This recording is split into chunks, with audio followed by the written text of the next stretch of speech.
Hello, everyone, and welcome to the ASMG Back Pass podcast as we skim over some of the results from the past weekend and look forward to the games coming up on this coming weekend. Some pretty significant results from the UPSL Georgia Premier Division this past weekend, mixed in with a little bit of drama, all of which affect many of the different races attached to this season. 8 match weeks in, and we still have a logjam at the top of the division for competition for the division title. No fewer than 4 teams have a legitimate shot at this coveted prize. Almost the entire division still has a shot at the playoffs as well. And then, of course, there's the dreaded drop zone, the relegation zone, which is starting to show some dangers for 2 or 3 clubs now.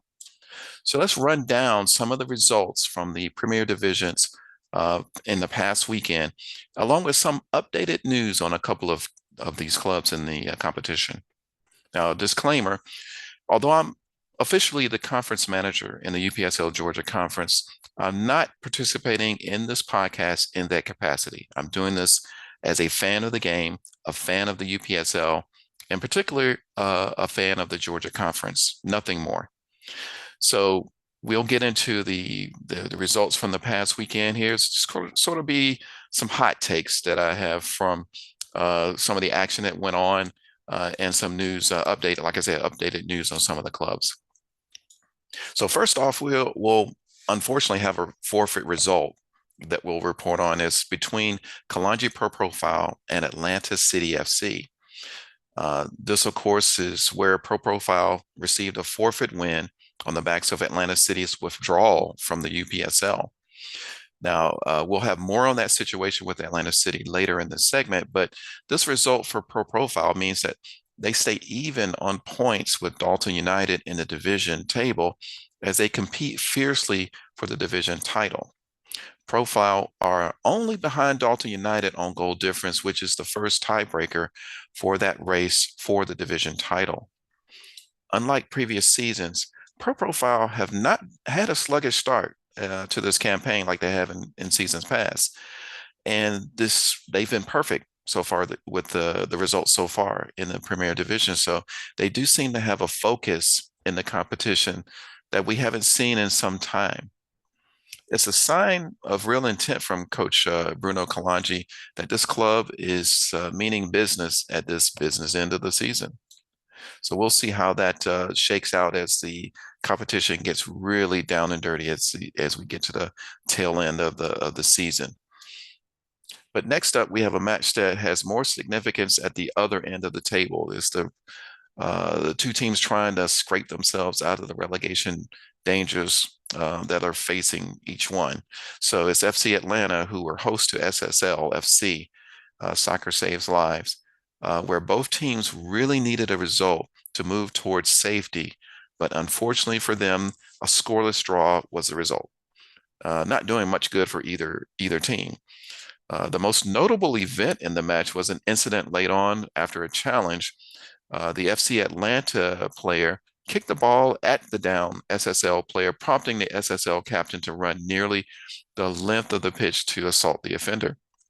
This, of course, left no option for the referee, Shiva Rezai, but to issue both the players a red card, which will result in suspension and fines, unfortunately. So not only do both clubs miss out on valuable points that were much needed to help the teams move out of the relegation zones, they are now saddled with potential player suspensions and financial fines. Now, let's move on to the next match. On Saturday, there is a vastly improved North Georgia United FC hosting the defending division champions Porros FC in a game that ended level, 1 goal apiece. Now, the goal from Porros was from Mark Beno, and North Georgia's goal was from Emmanuel Lum, and they contributed to this stalemate on the day. So the goal from Beno from Porros, it puts him in the pole position right now for the Golden Boot. As a side note, he's on 10 goals as of this past weekend. And North Georgia's Emmanuel Lom, who also scored, actually won this competition last season. And this season, he's currently in third spot with 7 goals. So This match result is arguably better for North Georgia, who are seeking to solidify a playoff place, whereas Porros were trying to stay with the leaders and defend their division title. So dropping 2 points at this stage of the competition virtually rules out Porros from retaining the division title, but both clubs seem to be odds-on bets to secure a playoff spot to qualify for postseason play. Now, next on our list, next match we want to review is another dandy one. It was Fountain City FC, who were hosting Albian SC Atlanta. Of course, Albion SC was formerly Atlanta Fire United South, is how they were competing in Division One last season. Now, this is another club that benefited from realignment. They didn't earn promotion through the competition. They earned promotion through realignment, which is unusual in this division. But we had teams that left the division last season, which opened up some possibilities for teams like Albion to take advantage of, and they've done that as well as Fountain City. So Fountain City, of course, dominated this match on the day, taking full advantage of their promotion to the Premier as they chase a playoff spot themselves. But this result goes a long way to move them to that goal. Now, Fountain City goals from Mohamed Diallo, Rodney Clay, and a brace from Tristan Scheidel topped off a brilliant display as they went up 4-0 before Albion snagged a couple of consolation goals late from Gary Daniel and Jelani Landberg. Now, of note, club standout Christian Scheidel put in 2 more goals in his own quest to compete for the Golden Boot for this season. Scheidel, a prolific scorer in his own right, did win the Golden Boot in Division One last season. It will be quite an accomplishment to win the Golden Boot 2 seasons in a row, but in 2 different divisions. It remains to be seen if he can pull that off. Next up, going to the next match is another great match between FC Birmingham, who are hosting Georgia Revolution, again with a lot at stake for both clubs, but for different reasons.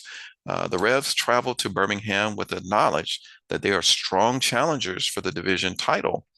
Looking to improve upon last season's poor finish, much like Pro Profile, they seem to be more focused on the task at hand this season, and they've been flirting with first place all season long in this division, in a very competitive division. So FC Birmingham, in contrast, have run into a spot of trouble this season after high hopes of themselves making progress from last season. A mid-season loss of head coach Gregory Gagul, who recently stepped down as head coach, has drafted player coach and captain Josh Martinez into the leader for the troops for the balance of the season for FC Birmingham. This backroom instability may be a reason why results have not been so favorable as they would have liked to have been at this stage of the season. So that having been said, they've also had to abruptly move from their home venue, Lawson Stadium, to a new venue, Pleasant Grove Stadium, which has brought its own little dramas for the competition for them. So there's a lot that they've been challenged with. But FC Birmingham still are in a good position for a playoff spot if they can turn things around. What they don't want to do is get mired in a relegation battles if they can't. So on this day, the Revs spoiled the FCB party with a 2-0 victory with goals from Lewis Green and Jason Redmond Jr. The win keeps the Revs in prime position to pounce for first place, whereas FC Birmingham have a lot of questions to answer regarding the balance of their season. Moving to Sunday's games, the surprise of the season has been Vino Tinto Atlanta quietly making their own claims for the division title. Orlando Lopez's men have shocked the division thus far with a good run of form as they inserted themselves into the division title race. Sunday's 3-1 victory over at Georgia Athletic kept them in strategic position near the top of the table. Goals from Brian Mina and a brace from Carlos Suarez were enough to overcome the goal by Kivis Marvin of Georgia Athletic. Contrast that with the fortunes of Georgia Athletic, who have had a disastrous few weeks in the competition. This includes a forced forfeit for fielding an illegal player in a game that they actually won against the defending champions Porros FC. That single event caused a 6-point swing for Georgia Athletic, who had 3 points removed from that win against Portos, but also a further 3 points penalty for fielding the illegal player, knocking them out of the playoff places and now flirting with the relegation places. This is particularly unfortunate for them because Georgia Athletic were in decent form so far this season with a good chance at a high playoff placement, a high seed. But now, through this self-inflicted issue, they will struggle to get back in those playoff places. And for the balance of the season, now Coach Michele has a big task ahead of him, but hopefully lessons have been learned and they can rebound to challenge again. Last but certainly not least was the match between UMA FC versus Dalton United FC, arguably the match of the weekend. And the excitement and drama did not disappoint those who saw this match.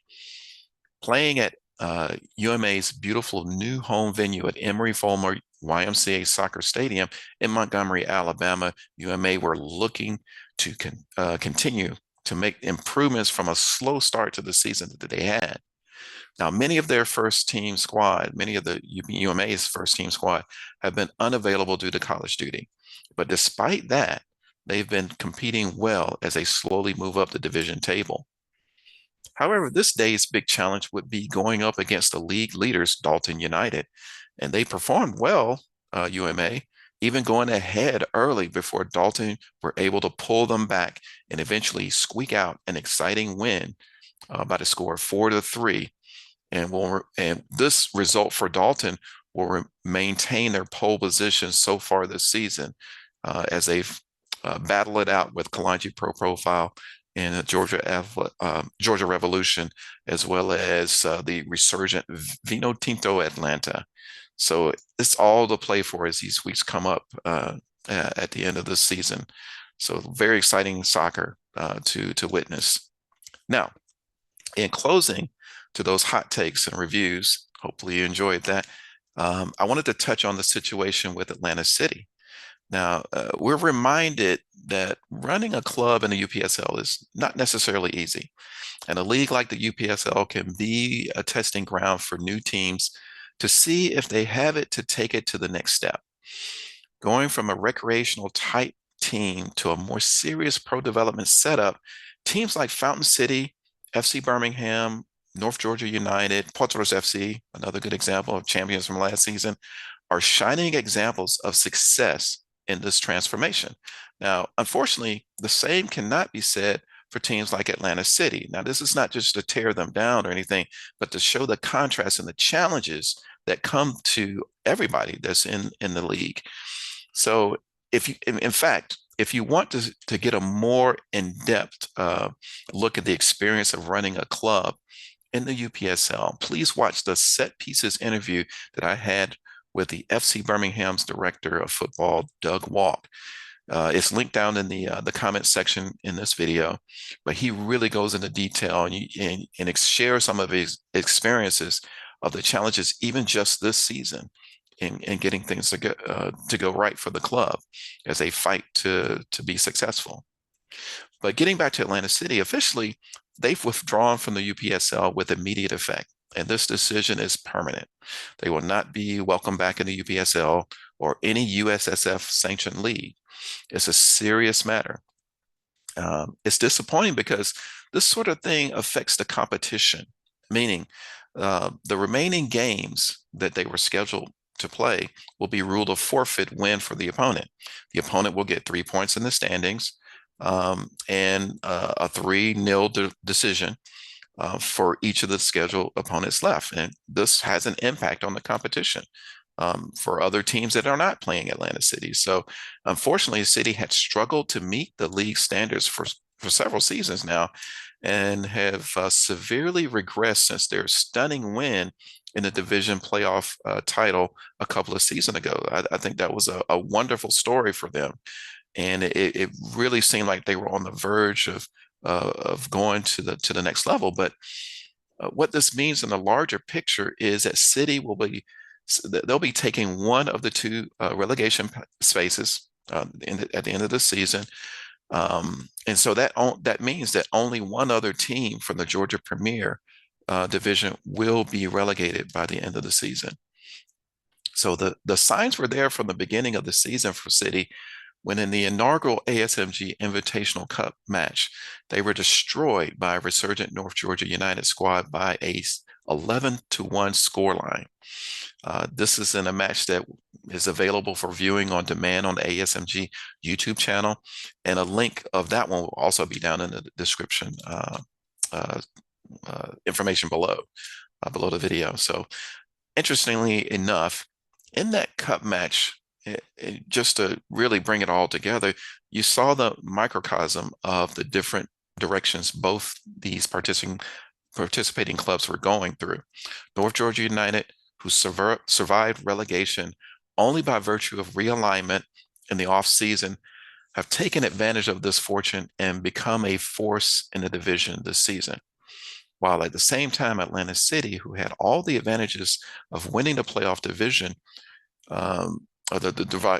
playoff title a couple of seasons ago, failed to build on that success, largely through a lack of organization that saw the club fall into chaos, particularly this season, and eventually withdraw from the UPSL. Now, we'll have more comprehensive coverage in review of this situation and others as well in the postseason Center Circle podcast here on the ASMG network at the end of the season. So, but for now, we're set up for a wonderful weekend of matchups as there's a battle for the league title, the division title, battle for playoff places, and then the fight against relegation, a fight against a drop down to Division One. So I want to thank you for watching this first episode of the ASMG Back Pass episode. And future episodes, we'll have Larry Weaver back as head of the show, and we'll have guest hosts as well from time to time. Friends from, most notably from friends over at Soccer Down Here.